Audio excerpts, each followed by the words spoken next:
So another studio has attempted to bring Godzilla, the king of the monsters, to American shores and American audiences. Are they triumphantly successful? Well, not without a couple little shortcomings.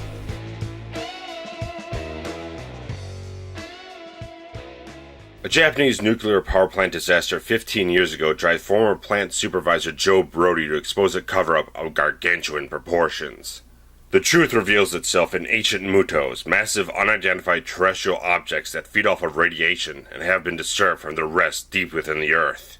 Now they will wreak a path of destruction while humanity fights to survive, but a far more powerful creature rises to combat them to restore order to nature, and his name is Godzilla. So my history with Godzilla is extremely shallow, to some people probably non-existent, because the only version I've ever seen was the 1998 Devlin Emmerich film, which I saw in the theater the one time, enjoyed it at the time, haven't seen it since. So, leading up to this film, I didn't have really kind of any expectation or anticipation. I really didn't care anything until I started seeing these trailers, which the more of them, the more that I saw, the more riveted I became, because whoever cut these trailers, major kudos to them, because they cut together extremely effective trailers that just pulled me in. They were very effective, and the trailers for this film are very well representative of what you get in this film. And on the whole, I thought it was a good film, but I have a few little things that are detriments to the film. Things that started nagging me throughout the film that I thought were could have been better handled or whatnot. But and I'll say that Bryan Cranston is absolutely the top-notch actor in this film. Basically, Bryan Cranston is the fucking shit in this movie, and he doesn't have that much screen time in the movie. He's an incredible actor, and he absolutely proves it in every single thing he does, and this film is no exception. I was like watching him just in the first several minutes of his screen time, getting to the point in the first act of the whole film. It's like, this guy fucking deserves an Oscar just for this fucking role, just for these few minutes that I've seen him in. He's gone through a wide range of intense, powerful emotions, and he's just such a riveting, magnetic type of actor and everything. The guy you can put in every single thing he has, in every single role he has. And I've never even seen Breaking Bad, so watching this stuff, you know, I'm looking at my Drive poster over here, which he was in that too, so. But Bryan Cranston's really solid in this film, and it's a shame because a lot of people have been complaining that there's not enough Godzilla in this movie. For me, there's not enough Bryan Cranston in this movie, because he's only in the film for the first act of the movie. He's only in the film for about half an hour, and he's not in the movie from there on out. He's the best actor in this film, putting forth the best, most powerful, emotional, dimensional performance. And after that, there's not really any one actor who gets to pick up the slack of that and try to really engage your attention in such a deep, emotional type of way. Most of the film from that point on is carried on from a couple different characters who just kind of fit certain types of roles. There's the military guy, there's the scientist guy from Ken Watanabe, you've got the soldier who's portrayed by Aaron Taylor Johnson, who is the son of Bryan Cranston's character. These are all people who fit certain roles in the story, and they don't expand beyond that in an emotional capacity to really kind of invest you deeper into what's really happening in the film.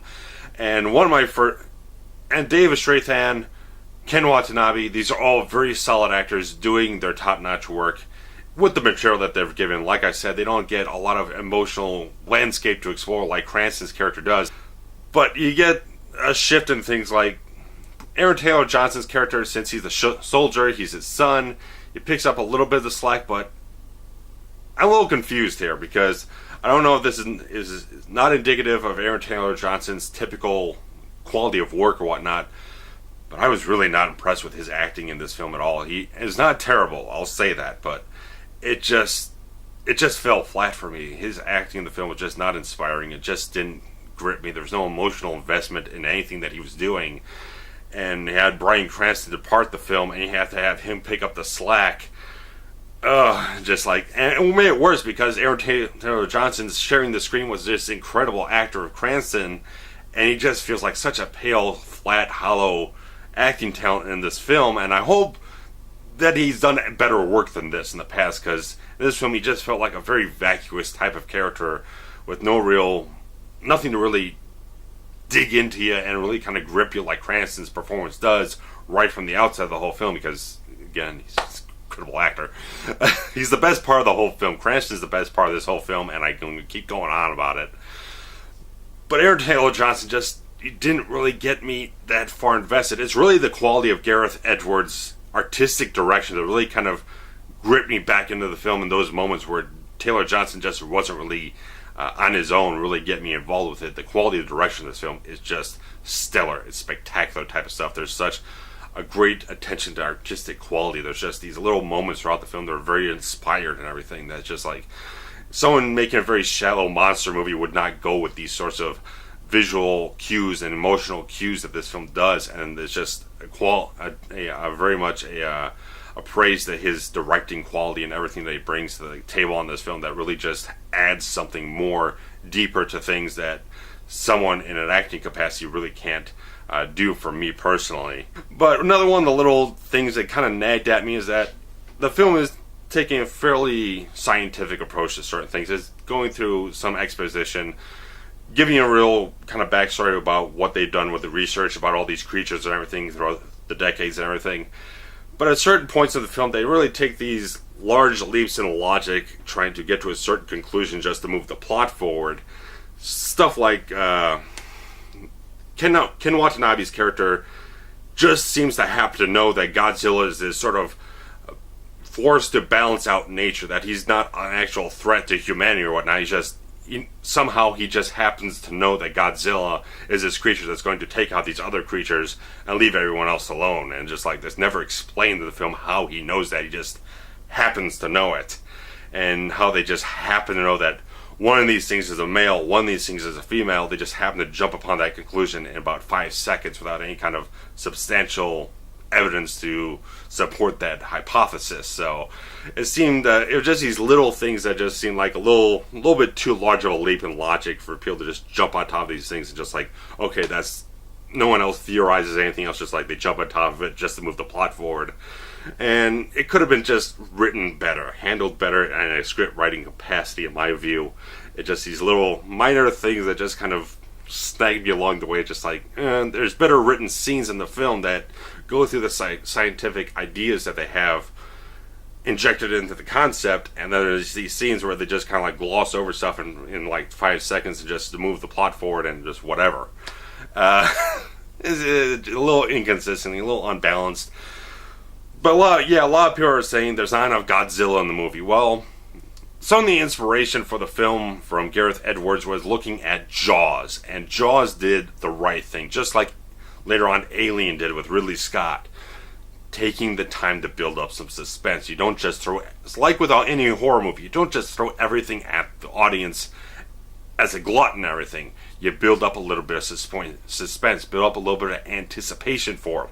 So when you get to that third act, that final big climax of the film, you get everything. You're very satisfied with it because you haven't been overloaded with a deluge of that stuff from the first 10 minutes of the movie and whatnot. You're not bombarded with it over and over and over again, where you just get binged out on the whole thing. You build up a certain amount of suspense. And Godzilla's there.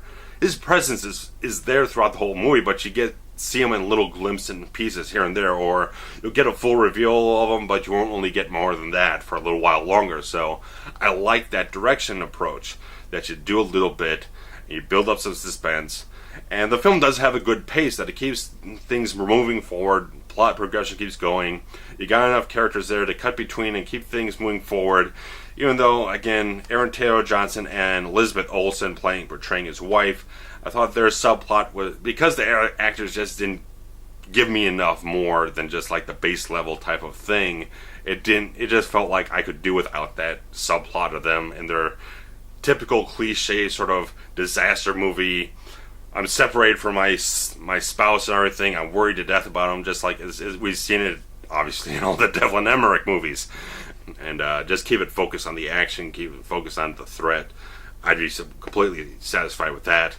And the visual effects are freaking amazing when you could actually see stuff, because I would not suggest seeing this film in 3D, because in 2D it's already very dark and very smoky, and a lot of moments there's a little hard to discern certain details on the screen. And I was seeing this on a big 75-foot wide 4K digital resolution projection and everything, so you don't really get any better than that shy of IMAX. And it just seemed like the film could have been brightened up a little bit to make the details of the action in these very dark nighttime scenes pop out just a little clearer. But I thought the film was very satisfying on the action, thrilling level, the suspense, everything. I like a lot of moments in the film where you saw the scale of these things, and I love Pacific Rim, but this film really kind of makes the monsters really fucking scary, where Pacific Rim was a lot of big fun action type of stuff. This is fucking scary monster shit, and you got these monsters, huge, gigantic shit. You see the scale of these things, and when the best moments in the film is when one of these monsters, usually the Mutos and everything, the big winged creature, whatnot, is staring down at one single person. You just see, if you were sitting there, and this gigantic monster, this gigantic thing, bigger than anything you've ever seen, is staring right down into your eyes, you'd be scared shitless, man. And I love them. Those were the best moments of the film, really, for me. Just like, man, when these things are staring down a single person, oh, that really got me. I thought those moments were really damn good. And the third act of the film, the climax, is fucking satisfying. And I was sitting there waiting the film, talking again about anticipation, building things up, making you wait for them and appreciate them when they hit.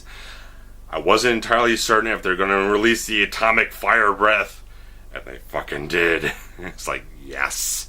And this film does, the third act, the climax, is very satisfying, even though overall the film might have little flaws in logic, little flaws here and there. Aaron Taylor Johnson, I don't feel, was the best possible actor they could have cast in this role. It just didn't feel like he brought anything. He didn't bring any depth. He didn't really bring a whole lot of emotion or anything. Didn't really do anything, and he's kind of like the action lead of the film, more or less, and he really doesn't inspire that type of thing in the film. But Gareth Edwards' direction is stellar. It's phenomenal type of stuff. I was very impressed by it. Cinematography is damn good. And there's a lot of good characters, a lot of good actors in right roles to really kind of just keep you invested in what's going on from point A to point B to point C until you really get some really good monster on monster, Godzilla type of action. I thought this version of Godzilla was very satisfying. I don't know if I'd ever really kind of be compelled to see it again, but I was glad to have seen it. I would recommend you seeing it at least one time. And if you are a big Zilla fan, post some comments below about what your favorite Zilla movie has been. What other kaiju movies have you seen that you really like? Did you like Pacific Rim? I found it a very enjoyable popcorn type of film. This one's much more serious. I liked that this film, there were a few moments in the film was like they could veer it off into a bit of a cheeky direction. It's like, we're storing all this nuclear waste in this place in Nevada. Is like, don't go Independence Day and say Area 51, don't do that, and they didn't. So it's like, there's little moments that if some cheeky writer or filmmaker wanted to go that way, they could have gone really bad and really kind of deflated the film, but they never went that way. They kept it a very serious, tense type of tone in this film. I very much appreciate that. They really respected the material, that really respected Godzilla, that really gave him a lot of good stuff, even though there are a few things here and there that are a little here and there that might not be as good as it possibly could have been, but I'd still recommend it on a big thumbs up. So I'll catch you later. Hopefully there'll be an X-Men Days of Future Past review next week, and in June I'm really getting interested in Edge of Tomorrow, another film that I really didn't have any interest in, but the latest trailer just does something a little extra for me. So it's like, I'm getting a little, I saw the trailer again tonight before the film. It's like, I'll probably check this film out. It's getting me there. It's getting me there. So I'll probably go see it on June 6th. So we got some more films, lined up, and before I cough myself into a grave here, catch you later.